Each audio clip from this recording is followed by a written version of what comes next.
queremos saludar de inmediato, para no perder más tiempo, a don Fernando Pairacán, académico, historiador mapuche. Vamos a abordar distintas perspectivas de lo que está pasando, por ejemplo, con esta nueva mesa a la cual ha llamado el presidente Boric el día de ayer de manera transversal, con facultades resolutivas para ir abordando las problemáticas que nos aquejan en el Gualmapu. Fernando, abrazo gigante, muchas gracias por estar conectado a esta hora con nosotros. Un gran saludo para ti, agradecer tu tiempo. Y lo primero, el anuncio del presidente ayer, ¿cómo lo catalogamos? ¿Cómo lo tomas? ¿Es algo que tú le des alguna esperanza de llegar a buen puerto? ¿Será una mesa más de las tantas que se ha hecho? Muy buenos días para ti.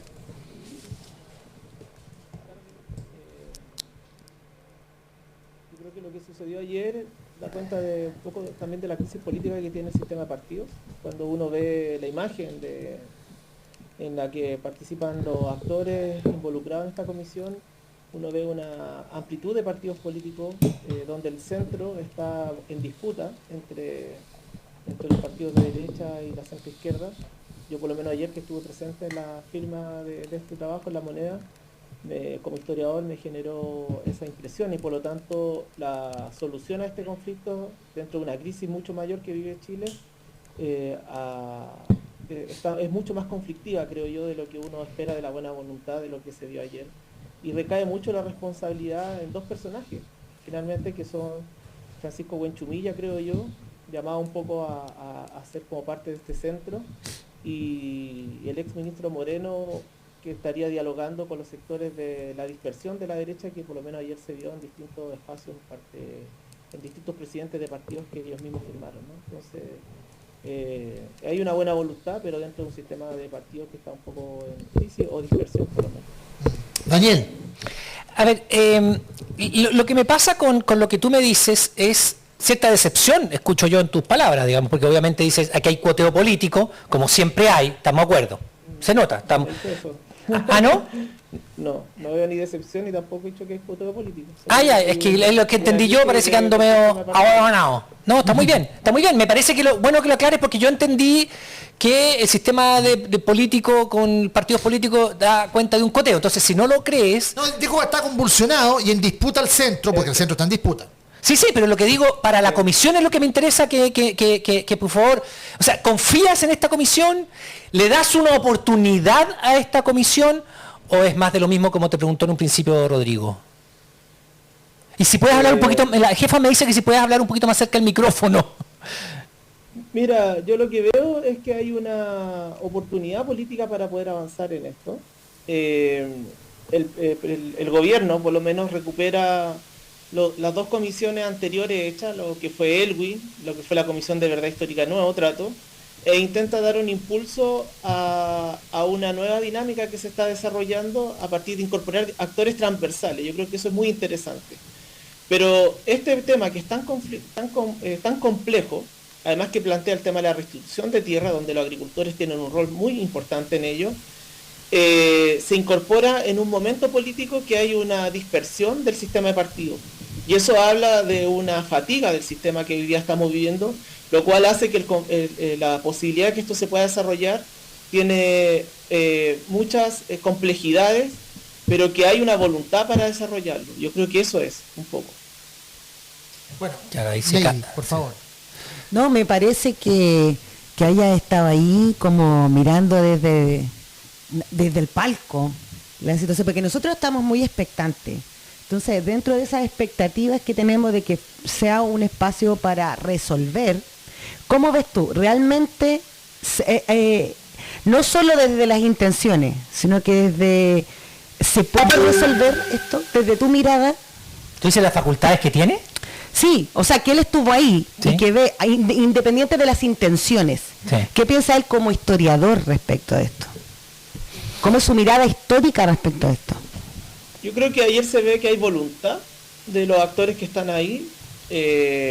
Trata de ser una comisión transversal. Hay personas desde el mundo de los agricultores hasta personas vinculadas al movimiento mapuche, como Adolfo Millaur, que fue convencional, pero también es parte de una organización importante como Identidad Territorial Lafkenche, Quedan excluidos los grupos más rupturistas, más radicales del escenario del movimiento, que son actores muy válidos y que son parte también de esta trama. Y yo creo que eso complejiza un poco que esto pueda desarrollarse, pero imagino que las personas escogidas podrán hacer los puentes suficientes para poder llegar a ese otro actor del movimiento mapuche que hoy vive un periodo de profunda violencia con los estados de excepción, con prisioneros políticos mapuches que están hoy día dispersos en distintas cárceles, lo cual complica un poco que las familias puedan ir a verle, y que eso explica, entre otras cosas, el último tiempo de incremento de la violencia en el escenario en el sur, ¿no? Creo que eso es algo que tiene que abordar esta comisión, que bueno, por algo se denomina Por la Paz, ¿no? Y que busca de alguna manera una paz con derecho, creo yo, y no una paz sin derecho, que es el discurso que a veces se escucha en los sectores más críticos al movimiento mapuche. Es verdad. Fernando, te hago una pregunta de acuerdo a tu experiencia. ¿Tú crees que es posible buscar estos acuerdos, poder propender a la paz, sin que haya una reforma, una revisión profunda del sistema forestal que opera en la zona, en nuestro país? Es parte de... Bueno, las forestales para mí siempre me han parecido que son parte del conflicto, más que de la solución. Y que las empresas forestales han sido responsables de la radicalización de este escenario político, porque ha generado un impacto en el medio ambiente que no se había visto de otros tiempos, pero también las forestales han generado una política pública que no está relacionada con el Estado, donde han generado una división en el seno del mismo pueblo mapuche. Entonces hoy día hay mapuches que trabajan con las forestales y hoy día se ven afectadas también por la violencia de los mismos mapuches, y a la vez los mapuches que no son parte del mundo forestal tampoco ven los beneficios de este modelo económico y democrático que se desarrolla en Chile. Entonces hay un punto crítico, creo yo, en el cual las forestales también son actores muy importantes para encaminar o dar una solución a esto. Sí, a ver, Fernando, hay una pregunta bueno, lo voy a hacer. En los procesos constituyentes que hubo, los mapuches estaban muy representados, por lo menos en el que participé yo, y ahora tienen mucha menos participación, porque la domina la derecha. Es una cuestión que no hay que ser muy brillante para darse cuenta. Pero la participación posterior del mundo mapuche, en el rechazo, en la elección de consejero, etcétera, no se condice, y esta es mi opinión personal, con lo que uno pensaría les interesa, ¿no? No les interesa, no están informados, no lo ven como una solución, porque te voy a decir que mi experiencia personal con los representantes del mundo mapuche en la convención era súper fuerte, teníamos muchas conversaciones, parecían representar al mundo indígena en general y el mapuche en particular, pero la respuesta parece que no eran tan representantes, no estaban ni ahí, como dijo alguna vez la juventud, no sé. A mí eso me dejó, insisto, en términos personales, muy contrariado, muy dudoso, con muchas preguntas respecto de lo que pasaba en el mundo indígena. No sé si tú me puedes ayudar a entender, a mí en términos particulares, porque no lo entiendo, qué pasó ahí. Cuando hablamos del pueblo mapuche, hay un pueblo con una diversidad de expresiones, ¿no? Porque yo fuera el periodista que hiciera la pregunta y te hiciera la misma pregunta, tú te terminaría diciendo, mira, el pueblo chileno no apoyó a un segmento del pueblo chileno. Absolutamente de acuerdo. Lo que pasa es que es por lo que yo veía. Fue transversal. Entonces, lo importante es que cuando hablamos de un pueblo, hablamos de diversidades de pueblos. Y por tanto, efectivamente, hay un segmento de la población mapuche que votó, está muy estudiado, que en las comunas con alguna población mayoritaria votaron en contra. Ahora, las variables de eso son multicausales, ¿no? Y que la hemos escrito distintos autores, autoras mapuche durante este último tiempo en distintos medios de comunicación y también en entrevistas que se han dado. Pero yo creo que para poner la pelota aquí a media cancha, ¿no? Es que en la elección actual del proceso constituyente, el voto por escaño reservado se subió en cantidad, ¿no? Por muy poco hubieran salido electos 2 candidatos, que Aligüen Antileo, que hoy día es el representante constituyente, pero también Julio Marileo. Y solo por un porcentaje muy poco, y que está más relacionado con los bordes que se colocaron para que pueda participar el pueblo mapuche, y que han excluido el resto de los otros pueblos originarios, lo que vemos entre el primer proceso constituyente y este segundo es que hay un incremento del voto, por lo tanto, pareciera que sí hay una intención del mundo mapuche de votar por estos procesos, y que tal vez la papeleta verde como voto diferenciado para poder generar un proceso de interculturalidad mayor, debería quedarse para las próximas elecciones, porque sí hay intención. Ahora, las razones del voto en rechazo son multicausales, yo creo, ¿no?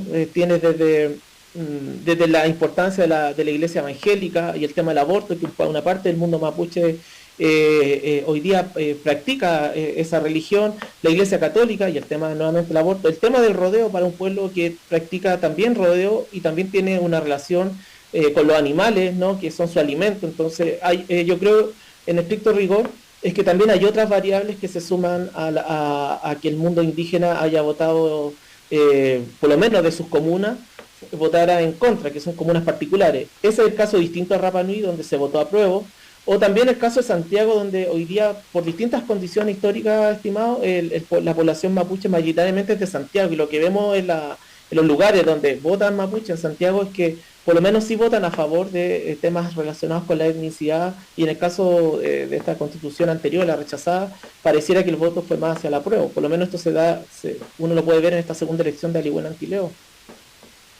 No sé si te ayuda a responder y te complejizo un poco la pregunta. Interesante.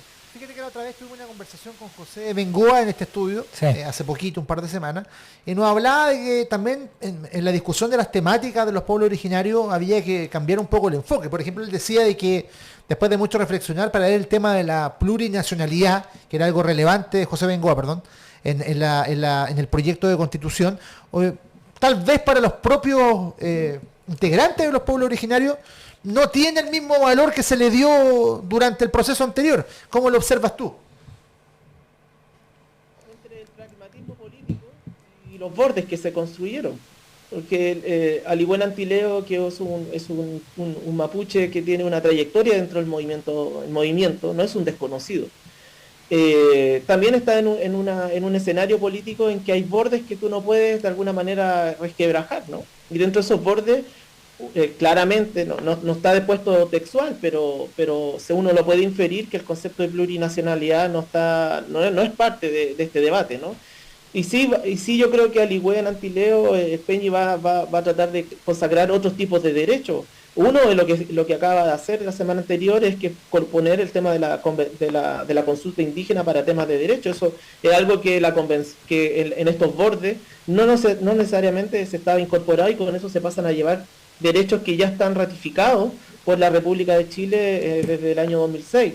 Entonces hay entramados jurídicos, creo yo, que a veces los expertos que redactaron esto no quisieron considerar, pensando que tal vez que el pueblo mapuche no iba a votar mayoritariamente en esta elección y que no íbamos a tener constituyente. Yo creo que era escenario para que salieran electo un constituyente, no era fácil, y se logró, y por eso digo, y casi se logran dos personas que están vinculadas al movimiento autonomista de una u otra forma. Entonces creo que el voto verde viene a clarificar que sí hay un apego al tema de la identidad, sí hay temas de derecho, y que hay tal vez conceptos que siguen estando todavía abstractos para un segmento de la población mapuche, como tal vez de la plurinacionalidad, que también convengamos que hubo toda una contracampaña señalando, y aquí sabes que el que estaba dentro de la convención, que jamás se planteó la plurinacionalidad como la división del país, tampoco se generó que iba a ser 3 países o 6 países distintos, sino en los primeros artículos era muy claro que se planteaba que era dentro de la unidad del territorio, dentro de la unidad del Estado, y que era un territorio compartido. Pero bueno, la campaña del rechazo planteó unos aspectos más concretos que no eran ciertos, pero bueno, ya eso es parte de una historia por revisar, ¿no? Y con múltiples noticias falsas también, pues es que es lo mismo que estábamos hablando al principio. ¿Sabes lo que tú hablabas de la diversidad del pueblo mapuche, ¿no? Como de las distintas comunidades. Entonces, por ejemplo, yo, que en mi caso, no digo que represento, pero sí soy parte, por ejemplo, de las personas en situación de discapacidad. Pero todos más o menos tenemos como ciertos márgenes en los que nos vamos a ver. Acá creo que es tan fundamental lograr llegar a todas las comunidades y desde ahí recoger eso.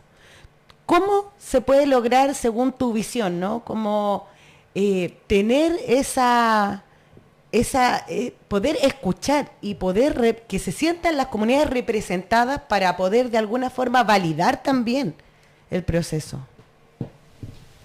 Es compleja la pregunta porque eso yo creo que es de naturaleza, como dice Francisco Buenchumilla, es de naturaleza política, que no es mi campo, ¿no?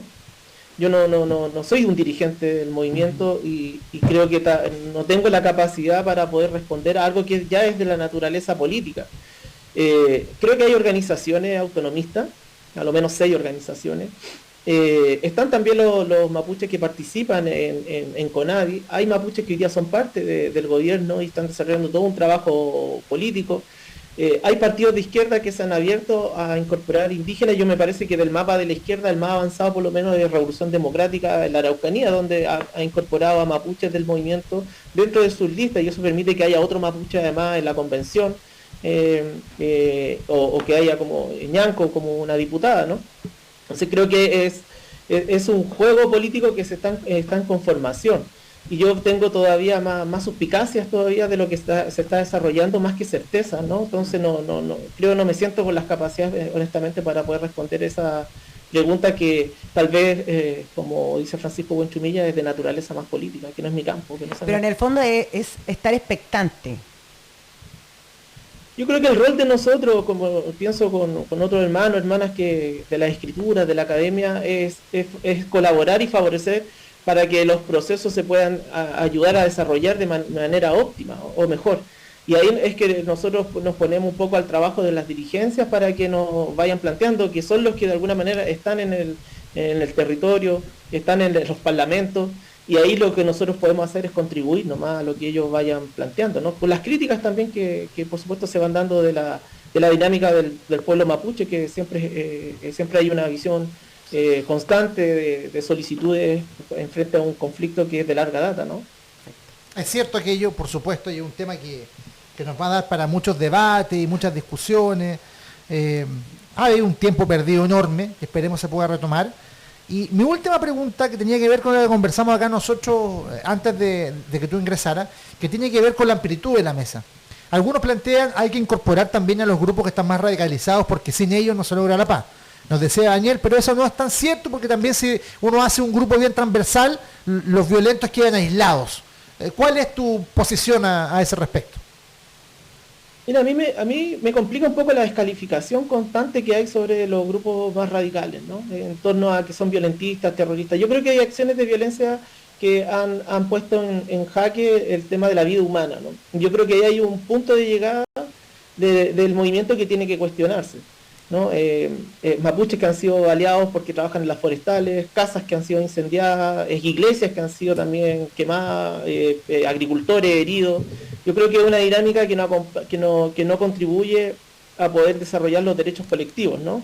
Pero la pregunta, creo yo, que hay que realizarse es por qué un segmento de ese pueblo mapuche va vinculado o se vincula al tema de la violencia. Y ahí yo creo que hay otros temas que se asocian. Una es las políticas de represión que el Estado chileno ha generado desde el año 2001 en adelante y que solo la ha ido incrementando durante el tiempo, evitando la solución más política, que es lo que yo creo que esta comisión intenta impulsar. Entonces tú ves la Fuerza de Carabineros que se ha ido evolucionando en su coerción al movimiento mapuche. El año 2006 el ingreso de la PDI al conflicto mapuche. Luego el 2012 el ingreso del Ejército de Chile al conflicto mapuche, y luego bajo el gobierno del Frente Amplio lo que tú tienes es estado de excepción permanente, que ya es la militarización de facto del Gualmapu y su relación con el pueblo mapuche. Entonces yo por lo menos he planteado constantemente que la coerción no es el camino para solucionar esto, pero penosamente cuando el conflicto no estaba a este nivel de escalamiento, cuando era posible tal vez llegar a una solución más rápida, cuando la violencia no se había de alguna manera dispersado, como lo que está sucediendo hoy día, se hace mucho más complejo. Ahora, el estado de la militarización de las democracias, y eso dentro del Instituto de Democracia que trabajamos acá en la universidad, lo que uno puede ver que es una respuesta que han venido dando otras democracias en América Latina, desde México, pasando por Bolivia incluso, pasando por Argentina hace poco, pasando por Chile. Entonces lo que está creo que más de fondo, lo que está en crisis es finalmente lo que entendemos por democracia, y eso está generando que las democracias recurran a estados de excepción, no solamente en Chile, a nivel general, y yo creo que es un contexto global al final de incertidumbre donde vemos la militarización de la política con el ingreso de potencias como Rusia, Ucrania, China, Estados Unidos. Entonces hay un tema mucho más profundo que yo creo que es más global, y lo que vemos acá es tal vez una bajada en una región de algo que está más englobado con lo que está sucediendo a nivel internacional, que es la crisis democrática al final. Sí, mira, a ver, yo quiero aclarar algo acá. Yo sé, lo vi, que hay militarización en la Araucanía, y sé también de la represión de hace muchos años de los gobiernos distintos y lo conversábamos incluso antes que tú entraras, como los niños que se traumatizados por gente que allana, etcétera, y es terrible. Lo que yo me planteaba es, voy a sentar a conversar a alguien que me dice, yo no soy chileno y quiero un país distinto entre Biobío y Chiloé. A mí me lo dijeron, pues yo fui a hacer mucha campaña y etcétera. Entonces le digo, pero es que sabéis que eso no va a ser posible, porque Chile es unitario, bla, bla, bla. No, yo no soy chileno. No me interesa este país en los términos que está. Yo creo que el Gualmapu tiene que ser distinto de Chile, entre el Biobío y entonces cuando tú vas a conversar con alguien que te dice eso, es como conversar con alguien que te dice, yo no creo en las vacunas, creo que no hay que poner vacunas, creo que las vacunas hacen... Yo no puedo conversar con alguien que me dice, no creo en las vacunas, porque se van a morir miles de niños y miles de adultos, ¿cierto? Si le hiciéramos caso. Entonces, cuando tú conversas con una persona que te dice, yo no creo que Chile sea uno, no creo que... Yo no estoy diciendo que no se les dé espacio para manifestarse. No solamente espacio para manifestarse, también decisiones propias. Fui de los que la convención más abogó por su independencia en muchos términos, incluso policiales, incluso, bueno, por supuesto territorial, etcétera, con muchas decisiones. Pero como chileno es absurdo pensar que Chile se va a partir en Biobío hasta Temuco, hasta Chiloé, y va a haber no, ¿qué le digo a ese personaje? Ven a sentarte conmigo, ¿estás dispuesto a ceder? Porque si no, no hay nada que conversar. Entonces, yo estoy de acuerdo contigo, y si está dispuesto a conversarlo, ni un problema, que se siente. Pero se me dice, ni me lo plantees porque eso para mí es lo que quiero. ¿Qué hacemos frente a eso? ¿Me explico o no? Entonces, para que haya claridad, que yo no estoy descalificando a nadie, echando a nadie para afuera, muy por el contrario, creo que todos tienen que ser conversados, y creo que ha habido una permanente agresión de los gobiernos de Chile al pueblo mapuche, eso nunca lo he puesto en duda. Sé que es una pregunta complicada. Es que no escuché la pregunta, encontré que fue una afirmación y un comentario más que una pregunta. No, te pregunté si es que se sentaba a conversar esa gente o no. O sea, tú lo que entendí de lo que planteaste parte de dos enunciaciones que me parecen muy interesantes, ¿no? Una que la anoté aquí, que la división de Chile no va a suceder porque sería un absurdo. Ahí tú estás hablando como tu identidad chilena, que me parece muy bien que la defiendas con tanto ímpetu, y que los mapuches se les da las cosas, ¿no? No se les da, no he dicho eso. No he dicho eso, soy el primero en no decirlo. Bueno, después revisaré la entrevista cuando quede. Si lo dije, me desdigo, no fue lo que quise decir. Entonces, aceptado, o bueno, ya saquemos la segunda para no entrar más en controversia, es que yo creo que ahí en tu enunciación, el concepto que tal vez sería importante es el de interculturalidad crítica, ¿no? Y de repente ver cómo los otros grupos están viéndolo y por qué no estamos llegando a un diálogo, porque me parece muy interesante este ejercicio que está pasando en este momento, en que estamos hablando como de una frontera, en donde tú planteas unos límites que son insuperables, y yo por lo menos pongo temas más de preguntas. No, yo no los puse, a mí me los plantearon así.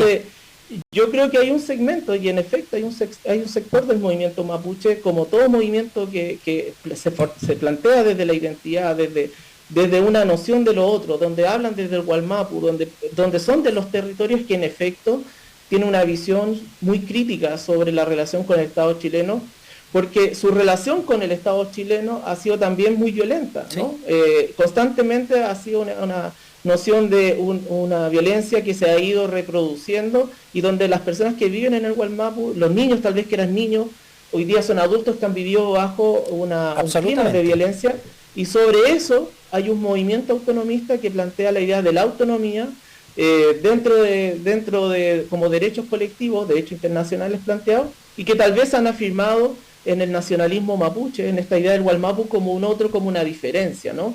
Pero yo siento que si yo invierto eso, y ahí me recuerda mucho la campaña del rechazo de una que nos una, de un solo Chile, e incluso en segmentos de izquierda, es que la identidad chilena o el nacionalismo chileno también es igual de asfixiante, creo yo, de lo que tú estás describiendo como de este segmento del movimiento que también tiene un nacionalismo asfixiante. Entonces el tema del debate es el nacionalismo. ¿Y qué entendemos por ese nacionalismo y cómo construimos tal vez un nuevo tipo de nacionalismo con el tema más intercultural, donde no partamos tal vez desde el punto de vista de que todo sea un absurdo cuando se pone en demanda? Yo creo que ahí hay lo que yo podría plantear en torno a tu pregunta, comentario y tesis sobre lo que estaría sucediendo en torno a este conflicto.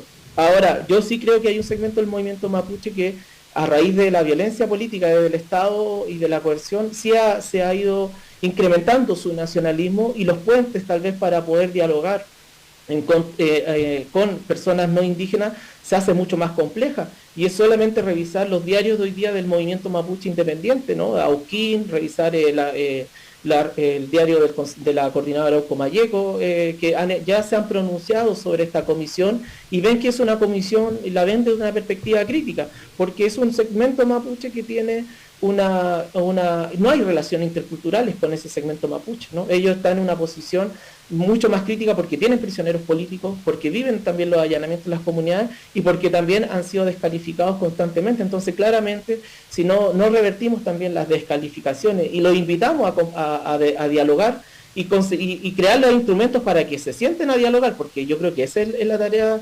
Yo no soy político, pero creo que la tarea de los actores políticos es poder dialogar con los que tú no quieres dialogar, si nos sentamos entre los puros amigos, entonces terminamos generando clubes de amigos que yo creo que pueden ayudar a explicar por qué hay una democracia hoy día en crisis, porque no está resolviendo los conflictos, porque no se atreve, o porque parte del punto de enunciación de que la división de Chile sería un absurdo.